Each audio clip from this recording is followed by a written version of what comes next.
Hello everyone, and welcome to another episode of Money Talks with me, 𝗟𝗫𝗂𝗧 from eToro. With Liz Truss, the new PM, about to give billions of Great British pounds to oil companies, thought it'd be time to do another video on cryptocurrency. But as this channel is mostly value investing focused, we won't just be talking about crypto. This week we'll also be talking about the Oracle of Omaha himself, the legend Warren Buffett, and why he doesn't consider crypto value investing. Warren Buffett began investing in 1941 and has since outperformed the S&P 500 decade after decade since then. So he is an incredible investor. This is a very hard thing to do. To put this in perspective, even if you were to put £1,000 into Warren Buffett's Berkshire Hathaway in 2012, today you would have £4,000 from that £1,000. This is an incredibly hard thing to do when you're a fund of Warren Buffett's size. To quadruple in value in 10 years is more than a little impressive. Beyond just being your typical great investor,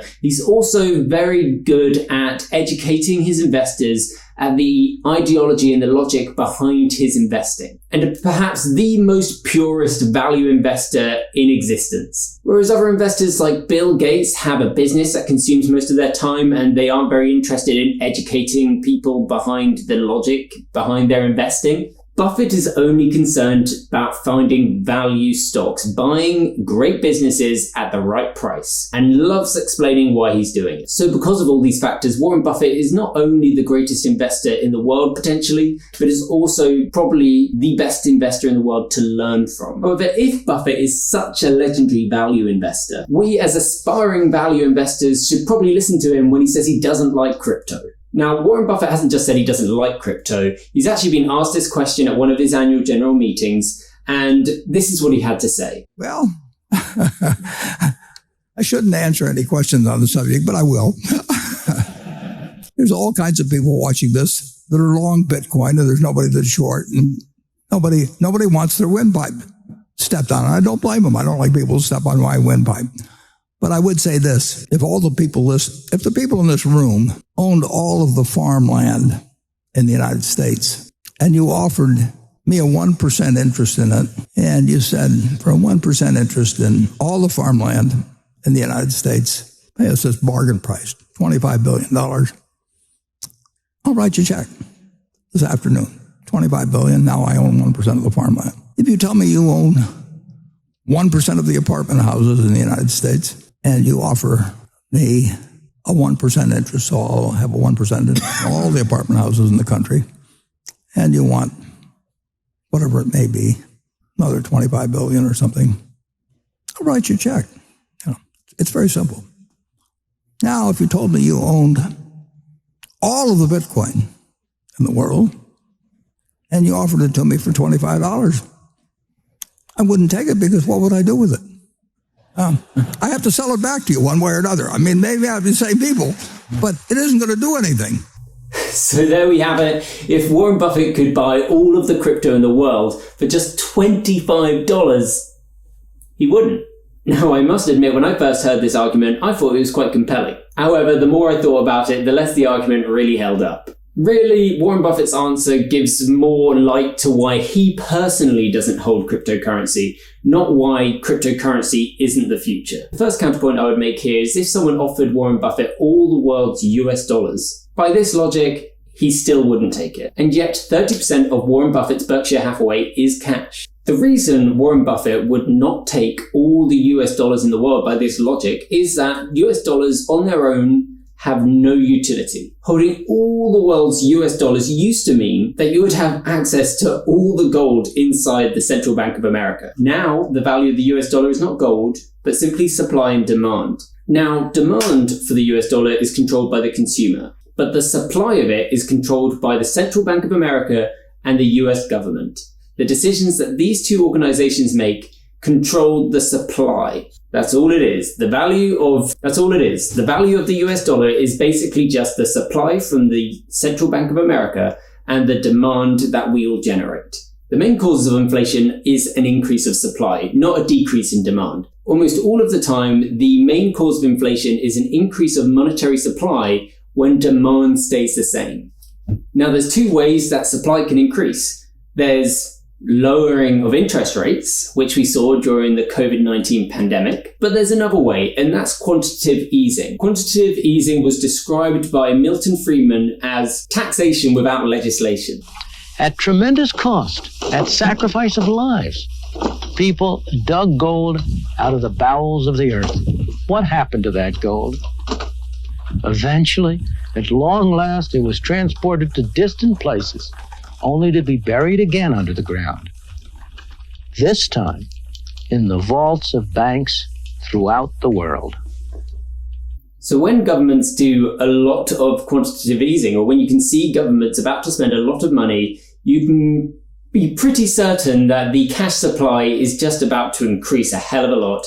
And what Liz Truss is reportedly going to do is give billions of Great British pounds that we do not have in cash reserves to oil companies, gas companies, basically all energy companies. Now, this should bring down energy prices in the short term, even though there was no guarantee that those prices were going up, and there were reports that companies were lowering wholesale energy prices to the point where OPEC had to reduce the amount of barrels per year being printed. Anyway, getting off track. Basically, it looks like Liz is about to massively increase the monetary supply. So even though interest rates aren't going down, the Great British Pound is about to increase in supply once again. Money that was never earned is about to be created and given to energy companies, not based on their production output, but based purely on the government's desire to lower prices in the short term. So if 30% of Warren Buffett's portfolio is the US dollar, does that mean he thinks it's a good investment? No, absolutely not. So why does he hold it?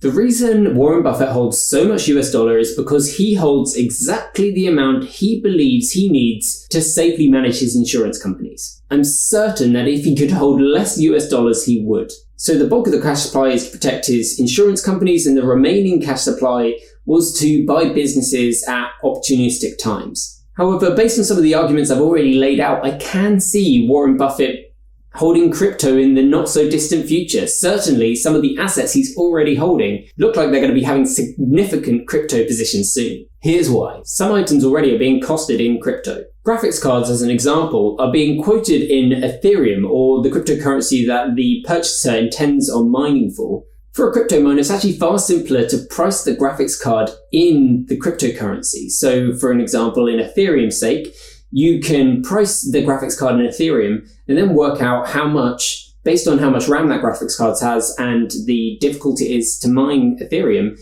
you can work out how quickly that graphics card will earn its Ethereum back. Then what you'll want to do is also price your energy consumption in Ethereum too. Although a lot of miners, I believe, choose to position themselves around solar farms or geothermal energy or hydropower to reduce their energy costs as much as possible, since it doesn't matter where in the world they're storing and mining their cryptocurrencies. And so you can see how graphics cards and energy can begin to be priced in Ethereum. And not only that, renewable energy is being fueled by the crypto movement. Renewable energy that is more cost-effective, sustainable, and economic than the older fossil fuel industries that are all priced in the US dollar. Also, meanwhile, the graphics cards being priced in Ethereum I find particularly interesting because graphics cards have a connection to the gaming industry, obviously. And so if they're being priced in a cryptocurrency and the gaming platforms that they're going to be going on are also going to be using cryptocurrency, it seems that the graphics card industry, at least, would be interested in moving into almost entirely crypto, especially with chips being such a universally in-demand thing. It stands to reason that you would want to be using a currency that was deflationary, rather than holding it in something like the US dollar or the Chinese yen, currencies that will depreciate in value over time. So the graphics card industry is getting heavily entrenched in cryptocurrencies. Now, why is cryptocurrency likely to go up in value, even as interest rates go up? Well, one is the quantitative easing, but two, that crypto miners that have little or no finance debt can actually just sit on their currency and wait until it goes up in price in the future. They aren't under pressure like fiat currency owners who just want to spend their cash as quickly as possible, generally speaking. People that are holding large quantities of crypto do not have to worry about the artificial inflation of their supply of their particular cryptocurrency. Unlike people that are holding fiat currency, the money that they earn through mining and staking their cryptocurrencies cannot be printed. After graphics cards are costed in Ethereum and the gaming industry also begins to be costed in Ethereum, it won't be long until other affiliated industries are also using superior currencies to fiat currency. I think most companies that operate internationally in any form will want to use cryptocurrencies as their way to trade between their production in one country to their production in another country. If not only for the fact that cryptocurrencies offer less fees than companies like Visa or MasterCard. So how is cryptocurrency deflationary? Well, one important point here is not all coins are. But just one example, Ethereum. Once fully developed after the merge, a small portion of Ethereum will be destroyed after every transaction. A bit like when you spend money at the supermarket, Visa or MasterCard take a small percentage, only this money doesn't go to Visa or MasterCard, it simply gets burned. The beauty of this is if you choose to save your earnings, essentially keep your cash under your mattress, your money will actually grow in demand, while things like assets like housing will actually stay the same level of demand, and therefore your savings will grow in value relative to asset prices. Where your currency reduces in supply, assets like housing, which grow in supply every year, will actually go down in price, while your currency, your savings, go up. It's important to note that without fiat currency, a lot of housing wouldn't have seen anywhere near the growth we've seen over the last few decades. And in fact, without the birth rate and the average life expectancy going up, we probably would have seen house prices go down a lot more than they have done at certain intervals. This is extra true when you consider the fact that the population is not going to be increasing the same way it has been over the last few decades. Check out these statistics from the Office of National Statistics. Using these statistics, the population of the UK will actually be going down within the next 5 to 10 years. So without immigration, we're actually going to be seeing an enormous slowing of growth. However, if we're still using fiat currencies at that point, you can guarantee that there will still be inflation. But this is why crypto is the perfect currency for a bank, which often has to hold large quantities of cash that I'm sure they would rather go up in value rather than down, which is perhaps why JP Morgan are reportedly buying up massive portions of Bitcoin. Now, I think this is so that they can buy into other crypto industries after they've matured. They're taking advantage of this momentary dip in the market to get larger quantities than they would have been able to a year or so ago. If we already know that JP Morgan are doing this, how long is it going to be until Bank of America, Berkshire Hathaway's second biggest holding, is doing it also? Soon, all banks are going to be doing this to hold secure their future.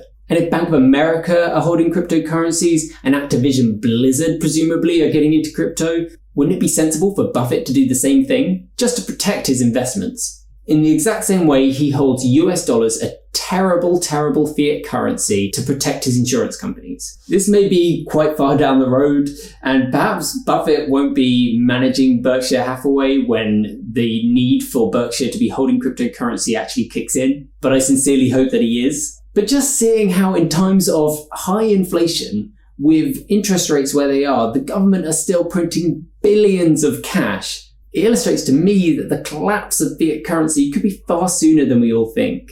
That being said, interest rate hikes of the banks that are potentially coming into play later on this year do have the potential to reduce the value of these cryptocurrencies even more. In any event, businesses and mutual funds will continue to always be the best way to secure your wealth long term. As even if cryptocurrencies are the future, the companies responsible for utilizing these coins will find themselves in the S&P 500 for sure. So by all means, keep on investing in your mutual funds. This video was just created for educational purposes so that you can understand why Warren Buffett doesn't hold Bitcoin at this present time or any other cryptocurrencies of that nature.